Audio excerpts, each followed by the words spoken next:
Now we will continue with the next part of the chapter, that is electrode potential and cell potential. Now any galvanic cell, as we have seen, is made up of two half cells, and in each half cell different reactions they take place.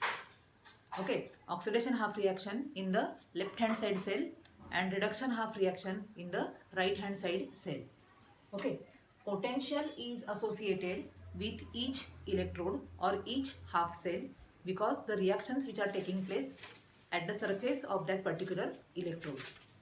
Potential is associated with each half cell or each electrode due to the particular reaction, oxidation or reduction, which is taking place at the surface of the electrode.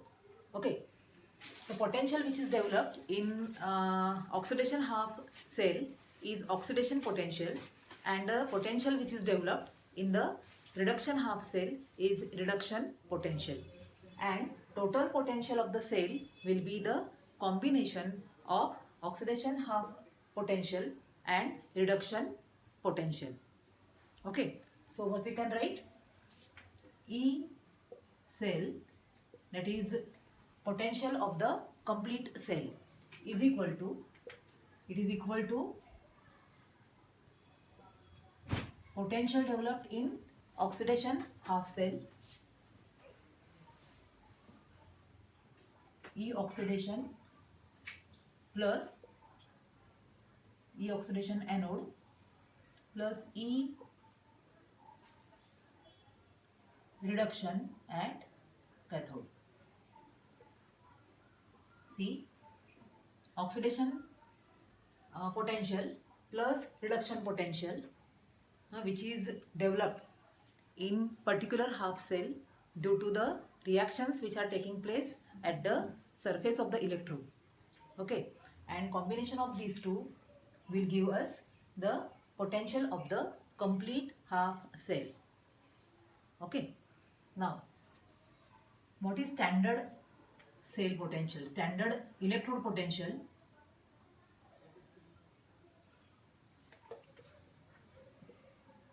Standard electrode potential and standard cell potential.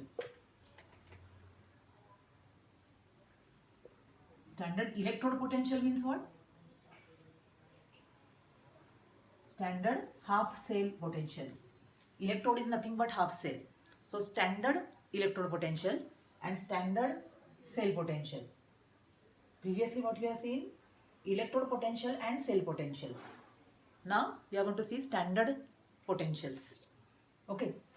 Now whatever potentials we are measuring in case of half cells or complete cells, we are not measuring them under the same conditions of temperature and pressure.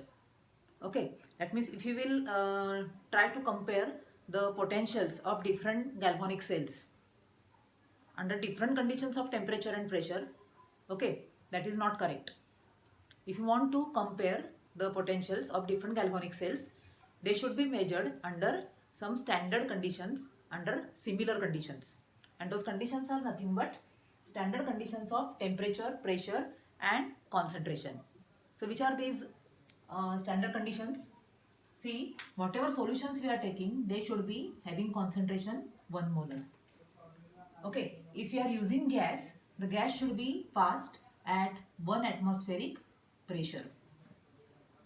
Okay, and temperature should be 25 degree Celsius. So if you are going to measure half cell potentials, or you can say electrode potentials for different cells, under these conditions they will be under standard conditions. And if you will measure the complete cell potential under standard conditions, that becomes standard cell potential. So standard cell potential, it is denoted by E naught. Standard cell potential is denoted by E naught. Okay, so E naught cell, what will be the formula? E naught cell is equal to, yes, E naught oxidation at anode plus E naught reduction at cathode. isn't it? Any complete cell is made up of anode and cathode. So potentials which are developed at anode and cathode, their combination will give us the potential of the complete cell. So E0 cell will be equal to E0 oxidation anode plus E0 reduction cathode. Whatever potential is going to develop in oxidation half cell because of oxidation reaction, that is E0 oxidation, and whatever reduction potential which is going to develop at cathode, okay, due to the reaction which is taking place at cathode, that will be standard potential, reduction potential. Okay. Now, according to IUPAC convention, see, standard reduction potential, E0 reduction is taken as standard. Means what? This E0 oxidation potential you have to express in terms of reduction potential. According to IUPAC conventions, potential of any half cell, whether it is oxidation or reduction, okay, potential of any half cell is expressed in terms of reduction potential. Okay, so whatever oxidation potential is there, that you have to convert it into reduction potential. Now you have to remember here, oxidation potential of any half cell, oxidation potential of any half cell is numerically equal to the reduction potential of the same cell, but the sign is reverse. Okay, oxidation potential of any half cell is numerically equal to the reduction potential of the same half cell with opposite sign. Okay, for example, if you have zinc half cell, okay, in Daniell cell, zinc and copper combination is there, isn't it? So their oxidation is going to take place at zinc, in zinc half cell. So its oxidation potential is plus 0.76 volts. Okay, for zinc, oxidation potential, it is having more tendency to undergo oxidation. So its oxidation potential is plus 0.76 volts.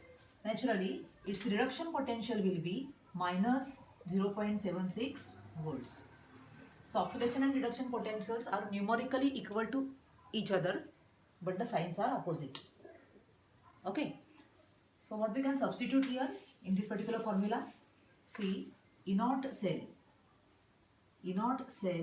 is equal to E0 reduction we are going to express, in terms of E0 reduction we are going to express. So E0 reduction cathode will remain as it is, plus E0 oxidation in terms of E0 reduction. So plus minus E0 reduction at anode. See the formula carefully. So we can say it is equal to E0 reduction cathode plus minus E0 reduction at anode. So in terms of reduction, both the potentials are expressed so that we can get the potential for the complete cell. See the formula carefully.